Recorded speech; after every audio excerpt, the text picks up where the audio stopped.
So 25 years old, don't worry. Any mistake is an income, is a wonderful revenue for you. So I told myself and told my young people, before 20 years old, be a good student. When you do entrepreneur, just learn some experience. Before 30 years old, follow somebody. Go to a small company. Normally in a big company, it is good to learn processing. You are a part of a big machine. But when you go to a small company, you learn the passion, you learn the dreams. You learn how to do a lot of things at one time. So before 30 years old, it's not which company you go, it's which boss you follow. It's very important. A good boss teaches you differently. And from 30 to 40 years old, you have to think very clearly, you're working for yourself if you really want to be an entrepreneur. When you're 40 to 50 years old, you have to do all the things that you are good at. Don't try to jump into the new area. It's too late. You may be successful, but the rate of dying is too big. So 40 to 50, think about how can you focus on things that you are good at. But when you are 50 to 60 years old, work for the young people. Because young people can do better than you. So rely on them, invest on them, making sure they're good. So when you are over 60 years old, spend time for yourself. On the beach, sunshine, right? It's too late for you to change normally. But this is my advice to the young people. 25 years old, make enough mistakes. Don't worry. You fall, you stand up. You fall, you stand up. Enjoy it. 25 years old, enjoy the show, enjoy the show. 많은 젊은 창업가들이 그 마인 회장이 투자처로부터 투자를 받는 그런 노하우를 알고 싶어 할 거라고 생각을 합니다. 그래서 그런 비결을 갖다가 같이 알려줄 수 있을지 궁금합니다. Okay. First, it's not easy to attract investment for any startups. My CFO, Joseph Tsai, and I went to Silicon Valley for the first time, 1999 to the year 2000. We talked to over 30 or 40 venture capitalists. Everybody said no, forget it. So we gathered $50,000 from 18 founders. We started. And the very important thing is that you always have to prepare for at least 1 year money before you go on the road. I agree that it's so difficult to convince your wife, your parents, and your girlfriend to do that. But if you can convince somebody for the first round money, no matter how big the vision is, you have to start from the small things. Easy, secure, start to move. The first move have to be a little bit secure. Always pick up some easy things. And try to convincing those people who trust you to raise the money first. Remember one thing, that's the secret sauce. Always raise money when you have money. All right? When you don't have money, you are in trouble. Don't go out to raise money. So when you have the money, start to think about how can I raise money because the winter is coming. Always think about prepare for the winters. So my philosophy is repair the roof while it is sunshine. When it rains, don't move. Keep it, right? So that is the first round of money, the bank will not give you. But it's okay. Raise a little bit of money, prove it, and a little more, prove it, a little more. That's everybody goes like that. Okay. Yeah. My name is Liu Yixuan. I'm from China. Good. I have a question for you.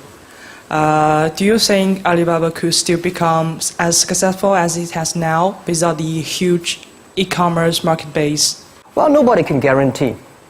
Nobody can guarantee we'll be successful, right? So I think the only thing that can guarantee our success is keep the passion, keep believing the future, keep on investing in the young people, and keep on the mission that helping others doing success. If we keep on that, we have the chance to be successful.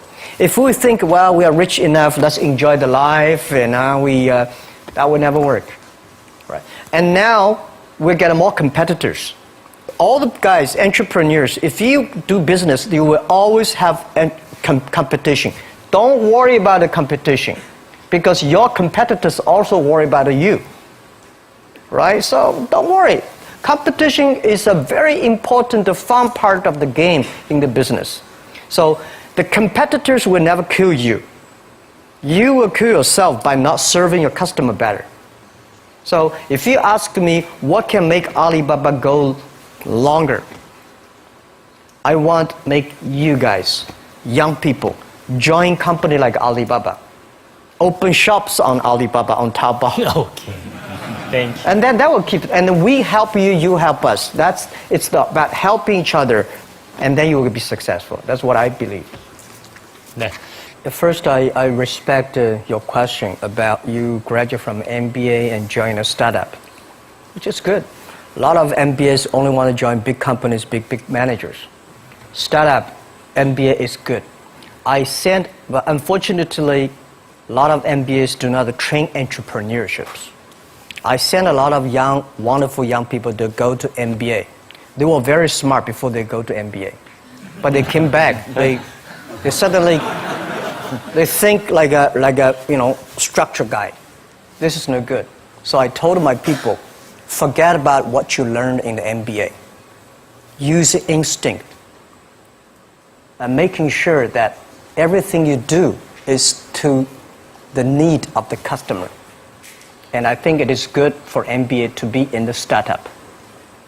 And to raise money, most of the times the venture capitalists to give you the money, not only because of the business plan, because of the team you have, who working together with you. And who are these people? What's your experience? What's your record?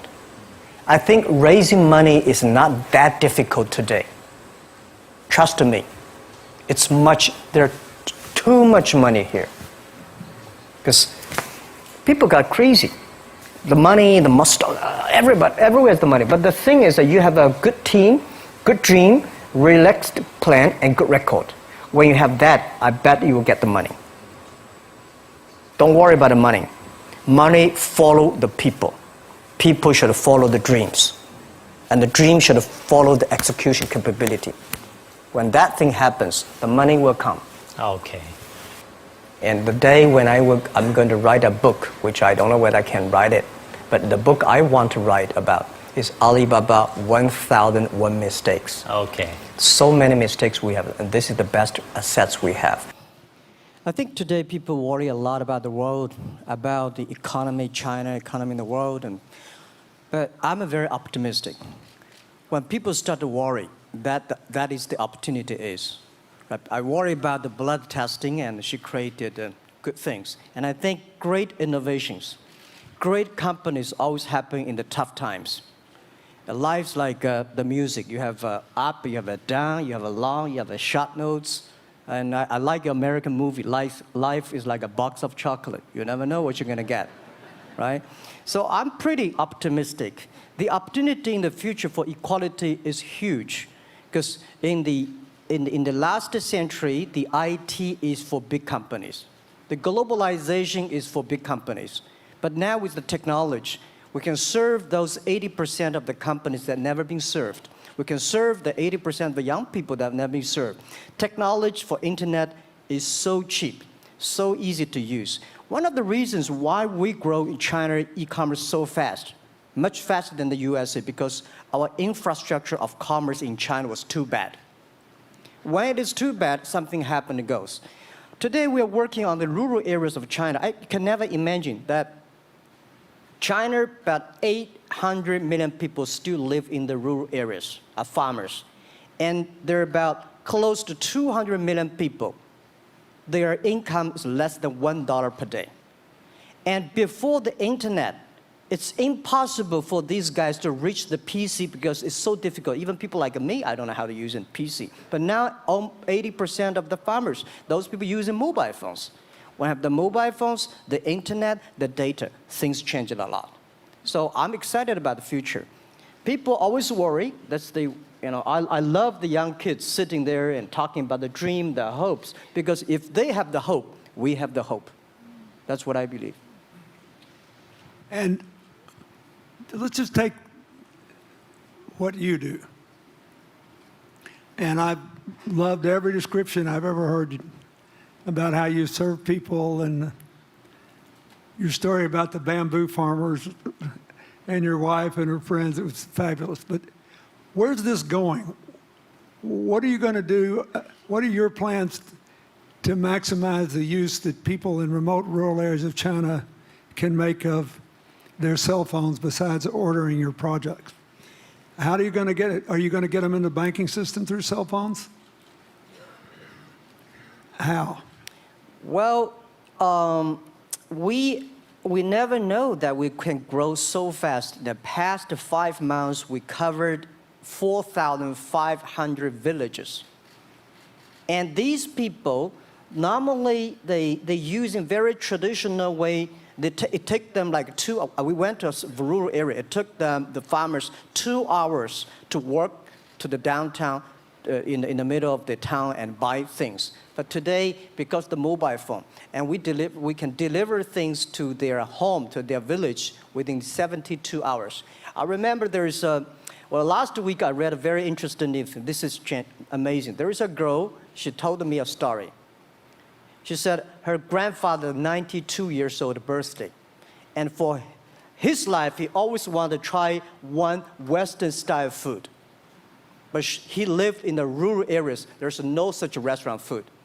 So she said, I tried on the internet, book a restaurant dinner for Western food, delivered to that village. And they finally immediately find one restaurant. There are 3 guys. They took like a 3 days bus from Shanghai to that village, made an Italian spaghetti and a beef for them for this 92 years old birthday.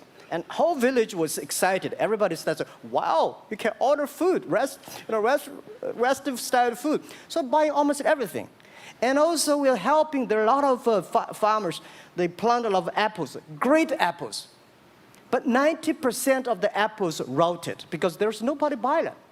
They normally buy by track. If you sell the apples, they sell whole track. And using the traditional way, they can sell by whole basket of the apples. But now, because of the internet, they sell by one. Each apple, they sell $1. Or 1 RMB or 2 RMB for each. So the farmers see using internet, they can buy and sell using the mobile phone. That changed their lives. And I think it's exciting. And people need examples when they see, my neighbor made money through online to selling things. My neighbor buy much interesting things online. People start to learn. And more people start to buy the mobile phones. We cannot make all the mobile factories to sell phones to them. Only they know the mobile phone really works, helping change their lives, they start to buy the mobile phones. Just one more question. And then, do you think this will make the current problems like the current problem in China less likely? That is, if we'll have more market information and the market will drive where the investment goes instead of the government trying to make judgments about, I better build another housing development or office development here, there, or yonder, and you wound up with a bubble. Well, if it comes from the bottom up, is it more likely that fewer bad things will happen? Yeah, I think last week I was in Seattle discussing about the China economy. I think you American people worry too much about the China economy. Well, you see, every time when you start to worry about China goes better. Every time you think China is in problem, we'll get better. But when you have to say, you have a high expectation of China always a problem. Like parents have the expectation of the kids, are the same. But there's a big difference between American consumption because people say, the economy is bad, so China consumption will be good low. No, totally different. You Americans love to spend tomorrow's money. And the other people's money, maybe. Or maybe the children's money. We Chinese love to save money. We are probably the largest country, safe deposit in the whole world that because we've been poor for so many years. When we make money, we put in the banks because someday we know the disaster is coming, so we can spend the money. So when the economy is bad, we still have the money to spend. You guys probably don't. You worry. And the second thing is that China been focusing on developing for the past 30 years. China government so strong on investment, so strong on exporting, but they are too weak on the domestic consumptions. Domestic consumption is not driven by government, it's driven by entrepreneurship, driven by the market, not the government. So in the past 20 years, government is so strong. Now they're getting weak. It's our opportunity. It's our showtime to see the market economy, entrepreneurship, how we can develop the real consumption. I think if the China develop the great consumption, we have a 300 million middle class. In next 15 to 20 years, we're going to have 500 million middle class. We need to import a lot. So when we start to import, that's a great. I worry a lot when we export. When we export, we got a terrible sky, we have a terrible water, we have a terrible environment. When we start to import, we got to be better. So that's all the great opportunity, guys. Be happy about that. I'm serious. I agree with that. I'm serious. Yeah. Worry about yourself. Don't worry about the others. The reason some of us worry about China is we depend on you to buy our debt.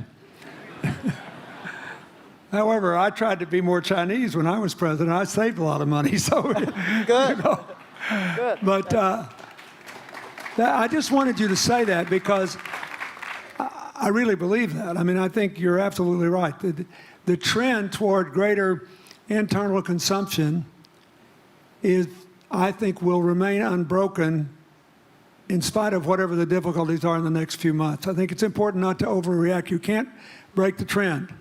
You've got to clean up the land from chemical contaminants. You've got to clean up the air. You're going to do it. Yep. And a lot of Chinese will make a lot of money out of that. There'll be a lot of great new companies, and there'll be opportunities to import from other places. Yeah. So can you discuss your theory of what you're doing and other things in terms of whether it advances equal opportunity and social solidarity? Tell them what you think is going to happen. And what other kinds of, when your opening remarks, you just said technology is going to be active in this way in other areas of the economy. What do you think the next big opportunities are? But first, tell them just in 2 sentences what you're doing, because Jack and I know, and we haven't been clear enough. Explain it, and explain how you think that advances social solidarity and equality of opportunity. Well, our work is in the belief that access to health information is a basic human right, and that lab information, particularly because lab data drives 70% of clinical decisions, needs to be accessible to people before they're sick. So if you look at the word diagnose in the dictionary today, it says to determine the presence of disease from symptoms, which means by definition, we're determining that people are sick once a disease has already progressed. And our work is in being able to make lab testing accessible to people in time for therapy to be effected. And to do that in a way in which every person, irrespective of their insurance status, irrespective of where they live, can afford the ability to get a test done. So that means, in our case, we've invested the last 12 years in now developing hundreds of tests, many of which are less than $10. So $2 tests in the United States. And I think one of the amazing things about this country is that we have such an incredible ecosystem for fueling creativity, and that creativity can create new markets. So in answer to your question about the market being able to conform itself to social good, I think the creativity that goes into creating these new technologies creates new markets in and of themselves. And our basic belief is that those new markets come from empowering individuals and enfranchising individuals and trusting that individuals have the capability to engage with information, and in accessing that information, beginning to take control of their own outcomes and their own health outcomes, and in doing so, changing the way our healthcare system works. Think what this could mean for rural China, Yeah, for rural India, for Native American reservations yeah, in America, for the Mississippi Delta, for the remote areas of where all the jobs were lost from coal. You're all of a sudden giving people information. And one of the most important things I think we did in my second term as president in the healthcare front was develop this diabetes self-care program. And all of a sudden, Jack's company could be delivering the means to self-care based on your test. I mean, I think that this is a very big deal. We all want to live as long and as well as we can. And Craig Venner was here. We were joking about whether we'd make it to 100. But in the meanwhile, you want to keep people healthy. And if they're sick, you want to intervene early, not late. yeah. Well, and if you look at, the ability to engage with this information, we have a $4 trillion healthcare problem in this country. 20% of it is type 2 diabetes, which is reversible. And we have 90 million Americans who do not know they are pre-diabetic. But access to information and the ability to engage with that information is the foundation for being able to change those outcomes and cost, right? One more fact, and then I want to call on Jack. You founded this company 12 years ago, right? Yeah. Tell them how old you were. I was 19. So, don't worry about the future. We're in good hands. So, I was thinking about 19, where I am.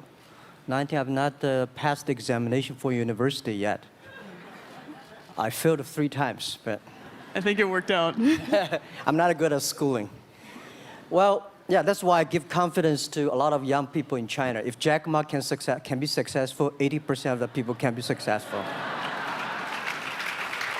People like her, we're jealous. But, well, equality, I would like to make a little bit technology helping, because yesterday I was joining the UN Women Conference about gender equality.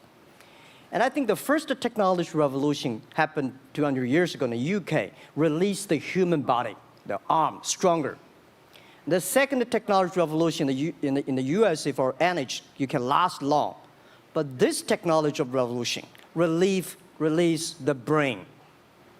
So this century is not a competition who is stronger, whose muscle is stronger. It's who is smarter, who is soft, who can listen. It's the challenge of wisdom. So man and woman are equal. On the internet, you can never see he's a woman or a man. And on the internet, women can serve much better than men on the internet. Men talking about the business, talking about numbers, competition, they make business very cold. Women, they make business very cozy, lifestyle, and interesting. 50%, more than 50% of our shop owners, more than 5 million shop owners are women. And people love that. This is the great thing I see, that this century we see more and more women leaders, on the state leaders, the presidents. In the future, General Secretary of the United Nations should be a woman leader. And this is the great century for equality. And I feel excited about that. let me ask you, we're almost out of time, but one of the things that we haven't talked enough about here, and not just here, but generally, is whether the leapfrogging we saw with cell phones, which was instrumental in your phenomenal business success and which will make it possible for you at the appropriate time to do what you've done on a global scale, hitherto unimaginable in all of human history for anybody to have any of their own health data. We've seen examples, but not the kind of dramatic penetration we need with energy. and clean energy and enough in a short enough time to avoid the worst consequences of climate change. So do you believe that, I mean, your country has done more than anybody else to try to put up solar panels, and some of your companies went broke because you overdid it, right? But beforehand, and you got to work out the phase out of the coal, the phase into the sun and all that. Meanwhile, Africa, which is growing like crazy because of the cell phone in no small measure, and has 6 of the fastest growing countries in the world, still has vast swaths of its land totally dark at night. Do you believe that it's possible for us to scale up with distributed solar power rather than centralized as quick as we did with the cell phone? And if so, and if that were your business, if you had to quit what you're doing today and start there, how would you do it? And how would you do it? Lady first, I know that.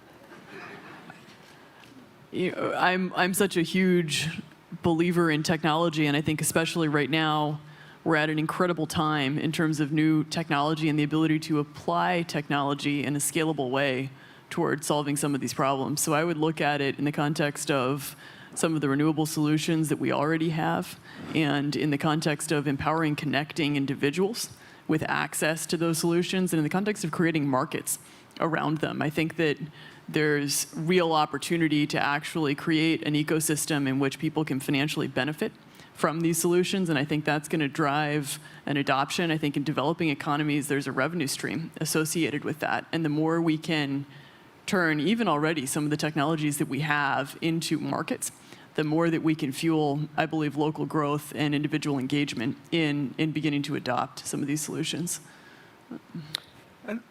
Just related to that, Jack, you answer it, and then I'll ask you one final question. Yeah, I am a strong believer that technology can make world much better, because people say China economy is getting slower. I'm happy about the 7%, even 5%. Even 5% of the GDP of the number of China, of the second largest economy, is big enough. But you don't expect China to keep on growing 11%. Because like one human body, when you're 1.8 meters tall, you cannot keep on like a 10% grow every year. You have to grow the quality, your mind, the wisdom. So I think China needs new technology to solve these problems, and which today the data, the clean technology, all these things that China is supposed to do, if we keep on the tradition, the old ways, we'll go nowhere. This is why I feel excited, because people ask me, what is your dream now? Because I never thought I would be today. I can sit here talking to president. I'm like a guy, on the street, and like failed 3 times for university, 5 times for high key schools. I applied for 10 times in Harvard school, all rejected. I never thought, because of the technology, because the internet gave me this opportunity. So I think when I retire, I don't want the Chinese people have a terrible water to drink, unsafe for food, and the money we make all spent in the hospital. That's disaster. So how we can using the technology to enable young people. The great chance of this world, don't worry about it. We got 1.4 billion people who were born in 1980s. They are the people of the internet times. They are going to have new ways to solve the world problems. The things you are worried about today, they can solve it. And human beings have these kind of worries for centuries. And young people can always solve it. And today, when you have a right direction, clean energy, the climate change, all these issues, they will be solved, and these are the great opportunities ahead of us. Anything else?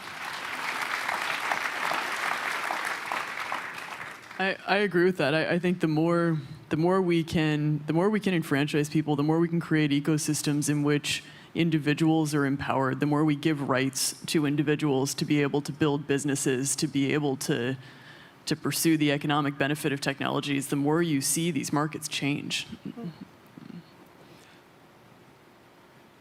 Before they leave the stage, I want you to look at them. And I want you to think about the time we have had to spend here dealing with the refugee problems in Syria and Lebanon. Stand up, Elias. This is my friend Elias Bousab. He's the education minister in Lebanon. He's got to educate all these kids. And so he left a miracle that very much reflects the lives that Elizabeth and Jack have lived. He was in a very responsible position at the American University of Dubai. They started bringing American scholars over there to live in an Arabic culture. He did all these wonderful things. Lebanon got in trouble. He went home to save his country. What is the difference? How much more could he and every smart Lebanese person do if they could focus on these things? And why can he not? Because the place is dominated by people who think their differences are more important than their common humanity and their common challenges. You cannot imagine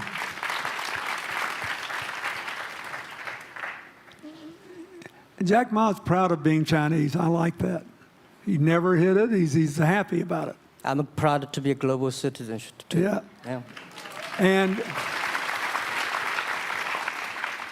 I imagine Elizabeth's proud to be a blonde-haired, blue-eyed American techno whiz from Northern California. Yes. But they don't, not a word either one of them has said has defined the meaning of their lives or the direction of their work with negative reference to someone else. My friend Dikembe Mutombo, stand up. No, you don't have to stand up. It'll hurt you too much. You're an old man. My 7'2" fall friend was just inducted into the National Basketball Association Hall of Fame. And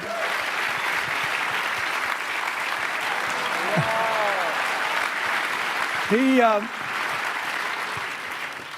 my whole family loves him. And I have seen how much he has given back to his native country, Congo, which has been so troubled. I've known him a long time. We both went to Georgetown University. I did before he was born, I think.